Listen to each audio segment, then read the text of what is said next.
नमस्ते दोस्तों, आरोग्य मित्र में आपका स्वागत है। हम आज देखने वाले हैं नाड़ी का इतिहास। लेकिन ये नाड़ी विज्ञान आया कहाँ से, इसका उगम कहाँ से हुआ, इसको किस ऋषि ने लिखा, आज हम ये सविस्तर देखेंगे। पहले का जो वैदिक परंपरा थी वो ऋषि मुनि से आई हुई है। इन लोगों ने ध्यान के माध्यम से खुद की कुंडलिनी को जागृत करके ज्ञान को संपादन करके उसके बाद इन्होंने ये शिष्य को प्रदान किया था। पहले के ज़माने में ये जो वैदिक परंपरा थी, पहले पहाड़ों में गुफाओं में जाके ऋषियों ने ध्यान करके विद्या को संपादन करते थे और वही विद्या बाद में गुरुकुल में बच्चों को प्रदान करते थे। तब ऐसी पद्धति थी कि विद्या लेने के लिए जो शिष्य थे उनको गुरु के पास जाता था और वहाँ से गुरु परंपरा का आविष्कार हुआ था, या गुरु परंपरा से ही विद्या का संपादन यही एक मार्ग था। पहले कोई किताब विताब नहीं थी, इसलिए जो शिक्षा प्रणाली थी वो मौखिक थी। मतलब मुख से ही सब बताते थे, और जो स्टूडेंट ब्रिलियंट होता था या उसकी बुद्धि शार्प होती थी वो उसे अच्छी तरह से ग्रहण करता था, और वो बाकी के जो कमज़ोर होते थे तो उनको योग से, प्राणायाम से, ध्यान से उनकी भी बौद्धिक क्षमता बढ़ाने का मार्ग तब जो ऋषि मुनि थे या शिक्षा प्रदान करने वाले जो गुरु थे वो उस माध्यम से करते थे। उनके शिष्य को समझ में आए, इसलिए तब जो भाषा उन्होंने चूज़ की थी वो थी संस्कृत। क्योंकि संस्कृत आज भी दुनिया ने माना है एकमेव ऐसी भाषा है जो आसानी से याद रहती है, और उसमें बहुत सारे बातें कहने से एक दो लाइन में भी वो बातें हम कह सकते हैं। इसलिए तब वो एक पोएम के स्वरूप में इस भाषा से ज्ञान प्रदान तब किया जाता था। अब हम देखेंगे थोड़ा सा आयुर्वेद के बारे में। आयुर्वेद शतपथ ब्राह्मण के श्लोक के अनुसार अग्नि, वायु, आदित्य और अंगिरा, इन तपस्वियों ने तपस्या करके यजुर्वेद, अथर्ववेद, सामवेद और ऋग्वेद इनका ज्ञान प्राप्त किया था।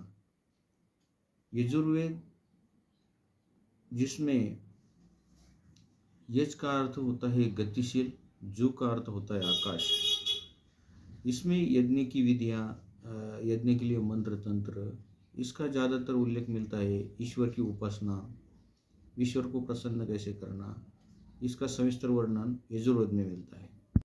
अथर्ववेद, अथर्व का अर्थ होता है अकंपन, श्रेष्ठ ज्ञान से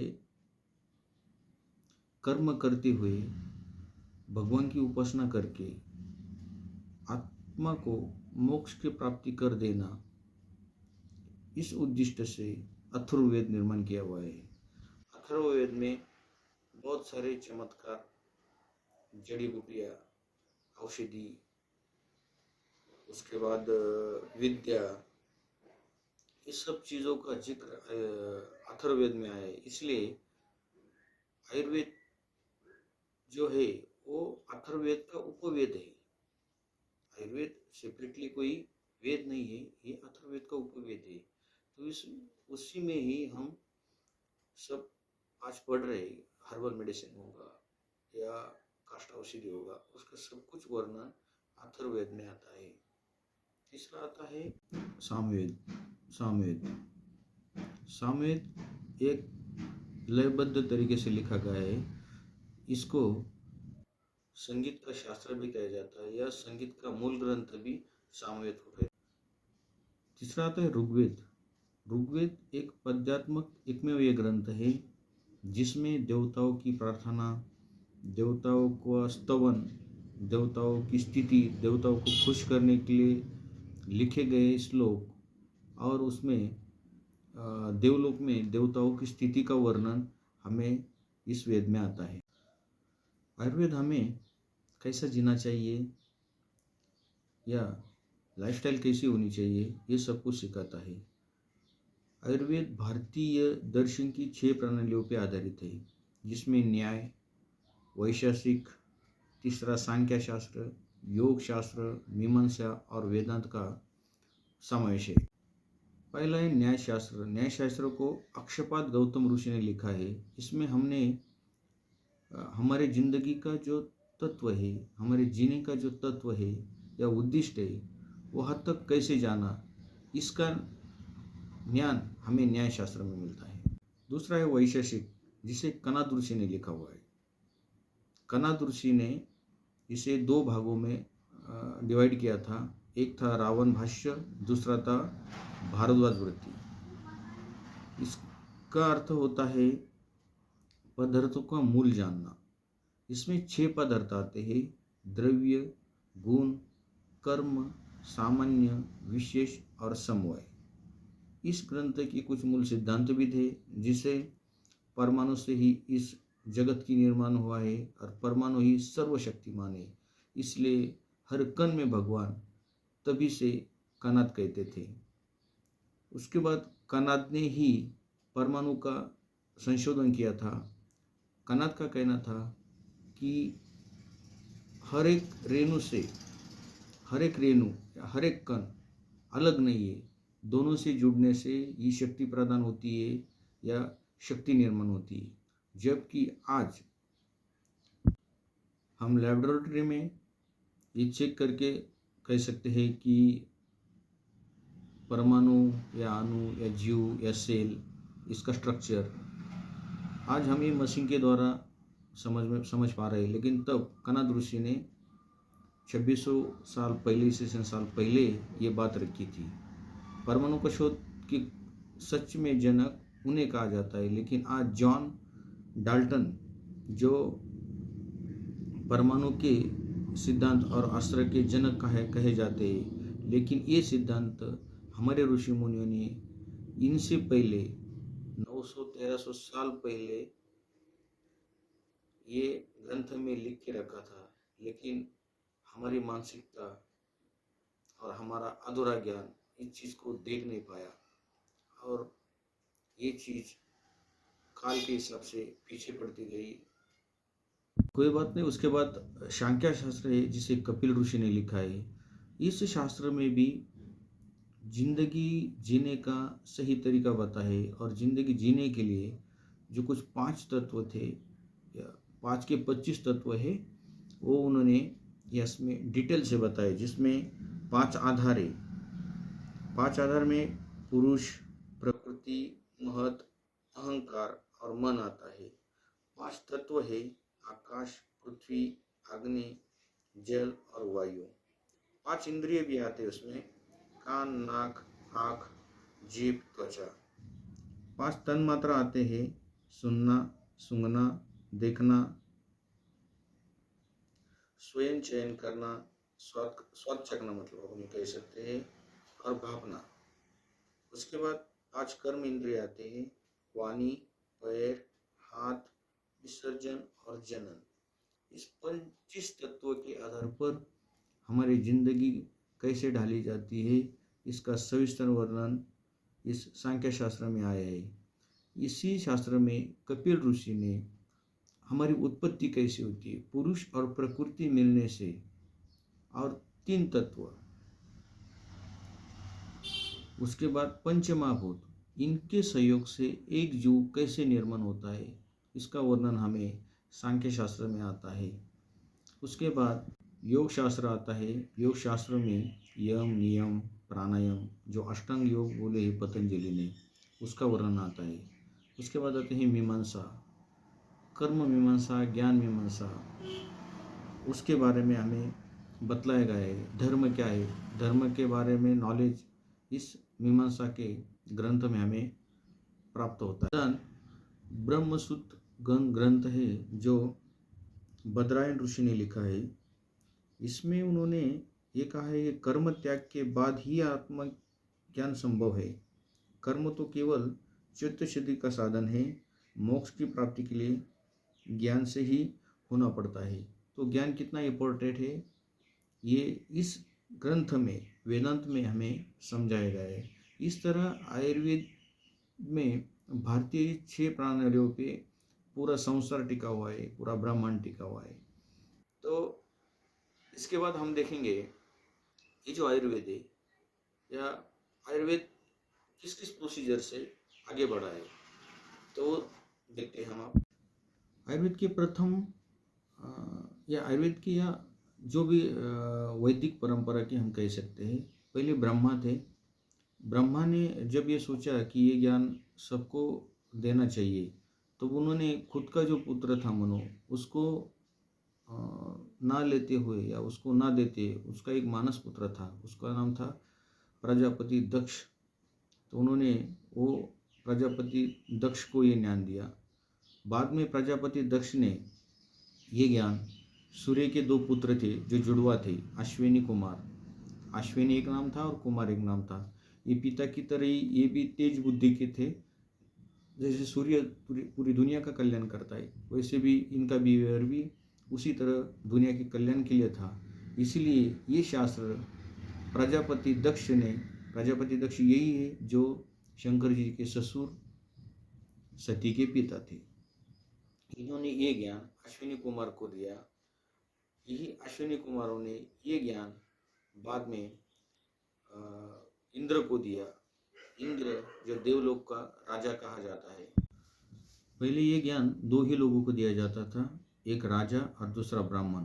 जो वेदों का अध्ययन करता था उसे ब्राह्मण कहा जाता था, और जो अच्छी तरह युद्ध कर सकता था उसे क्षत्रिय कहा जाता था। तो इंद्र राजा था, इसलिए अश्विनी कुमारों ने ये ज्ञान, आयुर्वेद का ज्ञान, आगे इंद्र को पास किया था। यही से गुरु परंपरा चालू हुई थी और आयुर्वेद का एक से दूसरी की तरफ जाना चालू हो गया था वहाँ से। बाद में आगे चलकर इंद्र ने देखा कि ये नॉलेज की ज़रूरत पृथ्वी के लोगों को बहुत ज़रूरी है। इसलिए उन्होंने पृथ्वी से 3 ऋषियों का चयन किया, जिसमें एक थे भारद्वाज, दूसरे थे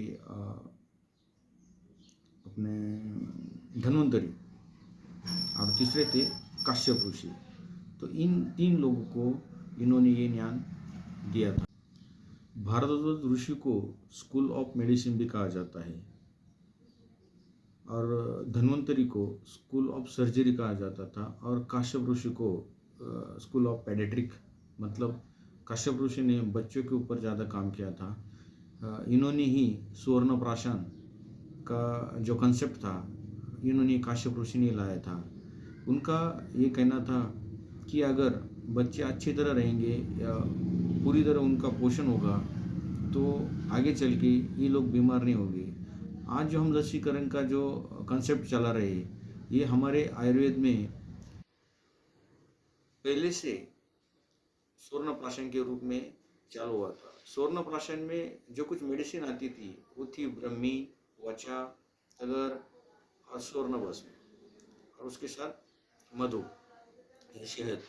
इनको एक कंसेप्ट में मिलाकर चाटन दिया जाता था, और उसी चाटन से बुद्धि तेज और इम्यूनिटी पावर बढ़ती थी उन लोगों की। इसलिए वो स्वर्ण प्राशन का योग चलाया जाता था, जो कश्यप ऋषि के कंसेप्ट में चालू हुआ था। और सुश्रुत जो धन्वंतरी के स्कूल से आए हुए थे, आचार्य सुश्रुत, ये बनारस के राजा के राजवैद्य थे। तो जब वो लड़ाई में हाथ पैर कटते थे या कुछ जख्म हो जाती थी, तो उस स्टिचेस का काम या उसको जोड़ने का काम सुश्रुत ने किया था। इसलिए सुश्रुत को सर्जरी का जनक कहा जाता है।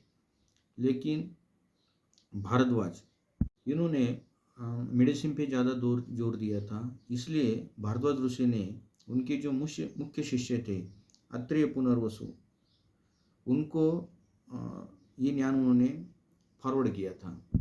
अत्रेय पुनर्वसु ने फिर ये ज्ञान ज़्यादा लोगों तक फैलाने के लिए स्कूल चालू किए और वहाँ से शिक्षा देना चालू कर दिया था। तो उनके जब उन्होंने चालू किया तो उनके समझ में आया कि पुनर्वसु के जो नज़दीकी 2-4 शिष्य थे, जिसमें सारंगधर थे, अग्निवेश थे, चक्रपाणि थे, वेद में सारंग थे।